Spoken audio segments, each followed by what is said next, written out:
प्रधानमंत्री नरेंद्र मोदी जो पहले भारत को आंख दिखाते थे वो आटे के लिए भटक रहे। नवादा में पीएम मोदी का पाकिस्तान पर निशाना।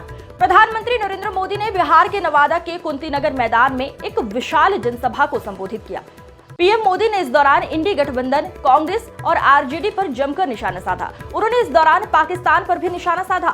मोदी के मंच पर CM Nitish Kumar, deputy CM सम्राट चौधरी, चिराग पासवान समेत कई दिग्गजों को जगह मिलेगी।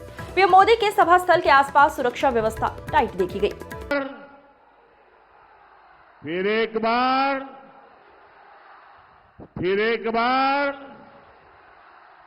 সম্পূর্ণ বাংলা বলছে আবার একবার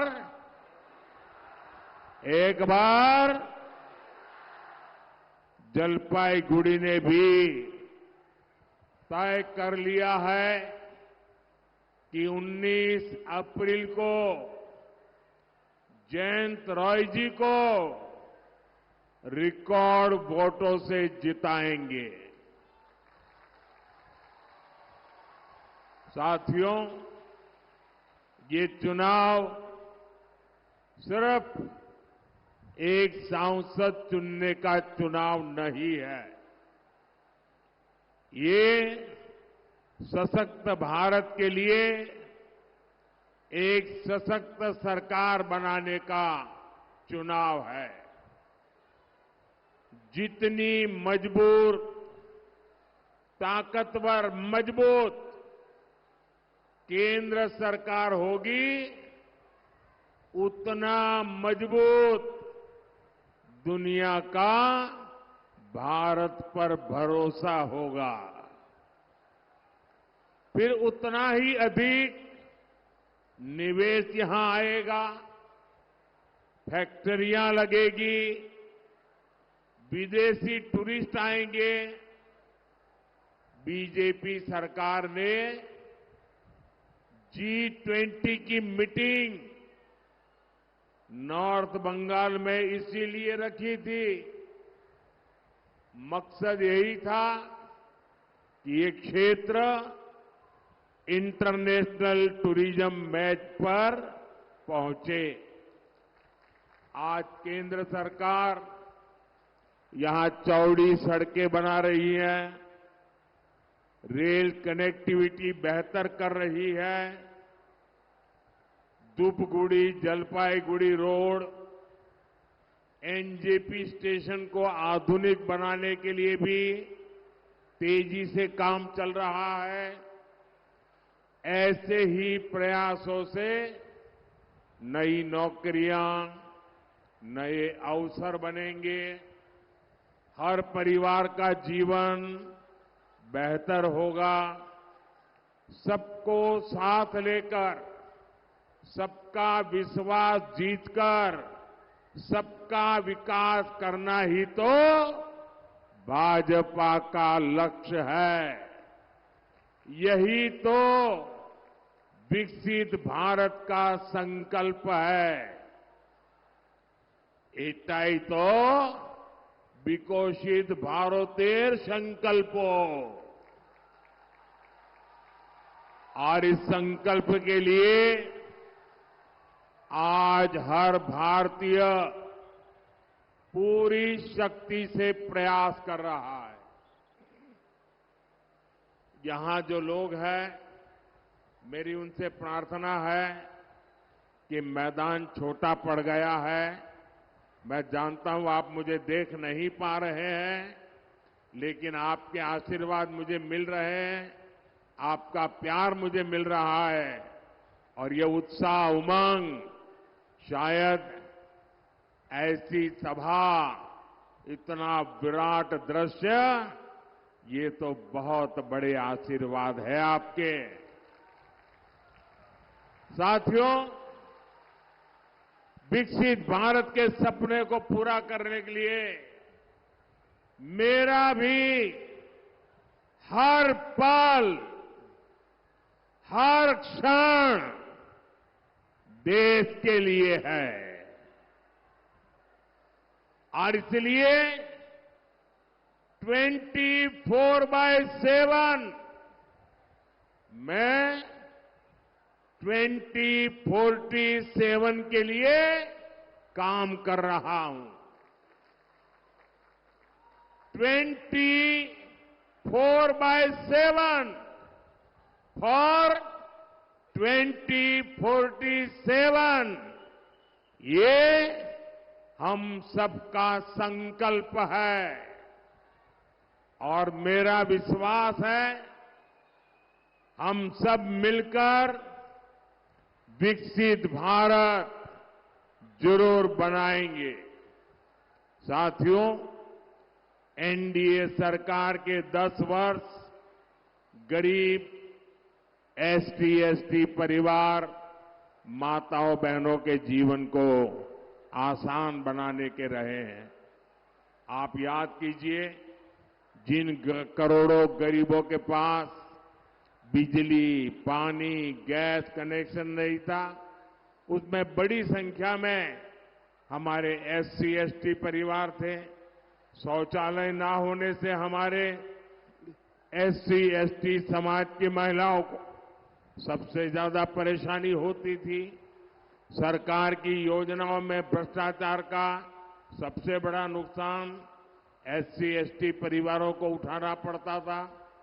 साथियों, आपने मुझे आशीर्वाद दिया और मैंने हालात बदलने का संकल्प लिया। हमने वंचितों को वरीयता दी। 2014 में बीजेपी सरकार बनी तो हमने एक दलित राष्ट्रपति देश को दिए। 2019 में बीजेपी सरकार बनी तो देश को पहली महिला आदिवासी राष्ट्रपति मिली। मुफ्त राशन और मुफ्त इलाज की योजना के अधिकांश लाभार्थी एसटी वर्ग के ही परिवार है। अधिकांश एसटी परिवारों को पहली बार पक्के घर मिले, पहली बार टॉयलेट, बिजली, पानी और गैस का कनेक्शन मिले। बीजेपी ने आदिवासी मंत्रालय का बजट कई गुना बढ़ाया। हमने आदिवासी परिवारों को 23 लाख से अधिक पट्टे दिए। हमने 400 से अधिक नए एकलव्य मॉडल स्कूल बनाए। साथियों, 10 वर्षों में 25 करोड़ देशवासी गरीबी से बाहर निकले हैं। हमारी सरकार की योजनाओं ने गरीब के जीवन को आसान बनाया है। हमने गरीब का स्वाभिमान लौटाया है, उसका गौरव बढ़ाया है और मोदी ने 10 साल में जो विकास कार्य किया है वो तो सिर्फ ट्रेलर है, ट्रेलर।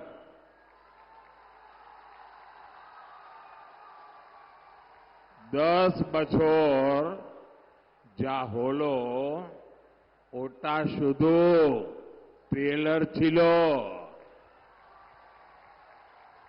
अभी हमें देश को बहुत आगे ले जाना है। हमें भारत को दुनिया की तीसरी बड़ी आर्थिक ताकत बनाना है। हमें गांव की 3 करोड़ बहनों को लखपति दीदी बनाना है। हमें नमो ड्रोन दीदी योजना से बहनों को ड्रोन पायलट बनाना है। हमें पीएम सूर्यघर मुफ्त बिजली योजना से गरीब और मध्यम वर्ग परिवारों का बिजली का बिल 0 करना है। साथियों, देश के हर गरीब का सशक्तिकरण बीजेपी सरकार की प्राथमिकता है। लेकिन गरीब कल्याण की मोदी की योजनाओं पर यहां की टीएमसी सरकार ब्रेक लगा देती है। केंद्र की बीजेपी सरकार ने गरीबों के पक्के घर के लिए लगभग 30,000 करोड़ रुपए भेजे। मोदी कहता है कि पैसा सीधे लाभार्थी के बैंक खाते में जाए, लेकिन टीएमसी कह रही है कि केंद्र का पैसा पहले उनके खाते में आए। अब आप मुझे बताइए, जनता के हक का पैसा मैं टीएमसी को कैसे लूटने दूं? साथियों, पश्चिम बंगाल की हर बहन के घर पर नल से जल आए, इसके लिए केंद्र सरकार पैसा दे रही है, लेकिन उत्तर बंगाल में नल से जल पहुंचाने वाली योजना का लाभ ठीक से नहीं मिल पा रहा। मोदी ने यहां की लाखों बहनों को मुफ्त गैस कनेक्शन दिया है। नई पीढ़ी के जो लोग अपना परिवार बसा रहे हैं, उन्हें भी मैं मुफ्त गैस कनेक्शन देना चाहता हूं। लेकिन भ्रष्ट, गरीब और एससी एसटी विरोधी टीएमसी सरकार ये होने भी नहीं दे रही है। आयुष्मान भारत योजना से देश भर के करीब 30,000 अस्पतालों में 5 लाख रुपए तक मुफ्त इलाज मिल रहा है। टीएमसी की गरीब विरोधी सरकार इस योजना को भी बंगाल में ये लागू ही नहीं होने दे रही है। साथियों, टीएमसी की किसान विरोधी सरकार पीएम किसान निधि में भी रोड़े अटकाती है।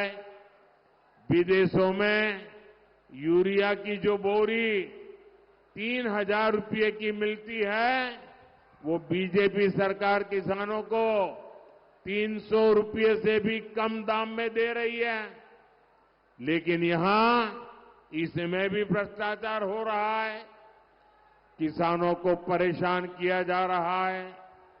भाइयों और बहनों, यहां के चाय बागानों की समस्या किसी से छुपी नहीं है। देश में जहां भी चाय बागान है, उनमें से सबसे बुरा हाल बंगाल के चाय बागानों का है। टीएमसी का छोटे से छोटा नेता भी बड़े बड़े बंगलों में रहता है, लेकिन चाय बागान के मेरे परिवारों को मूल सुविधाएं तक नहीं मिल रही है। टीएमसी सरकार ने चाय बागानों को, टी इंडस्ट्री को अपने हाल पर छोड़ दिया है। बदहाली की वजह से कई बागान बंद हो गए हैं। इसलिए इस चुनाव में टीएमसी को सबक सिखाना बहुत जरूरी है। सबक सिखाओगे? टीएमसी को सबक सिखाओगे? बराबर सबक सिखाओगे? मजबूती से सबक सिखाओगे? साथियों, एक एक पोलिंग बूथ में इस बार टीएमसी की जमानत जब्त होनी चाहिए। करोगे? हर पोलिंग बूथ में। साथियों, टीएमसी चाहती है कि उसके तोलाबाजों को, भ्रष्टाचारी नेताओं को आतंक का खुला लाइसेंस मिले। इसलिए जब केंद्र की जांच एजेंसियां आती है तो टीएमसी उन पर हमले करती है, औरों से करवाती है। टीएमसी कानून और संविधान को कुचलने वाली पार्टी है। आप देखिए संदेश खाली में क्या हुआ, ये पूरा देश जान चुका है। वहां माताओं बहनों के साथ कितना बड़ा अत्याचार हुआ है। ये पूरे देश ने देखा है। हालात ये है कि हर मामले में यहां कोर्ट को खुद को दखल देना पड़ता है। यहां हर तरफ टीएमसी के सिंडिकेट का राज है। लोग अत्याचार सहने को मजबूर है। आप मुझे बताइए, क्या संदेश खाली के अपराधियों को कड़ी से कड़ी सजा होनी चाहिए? कड़ी से कड़ी सजा होनी चाहिए। उनकी जिंदगी जेलों में जानी चाहिए। क्या राशन घोटाला और टीचर भर्ती घोटाला करने वालों को सजा मिलनी चाहिए कि नहीं? सजा मिलनी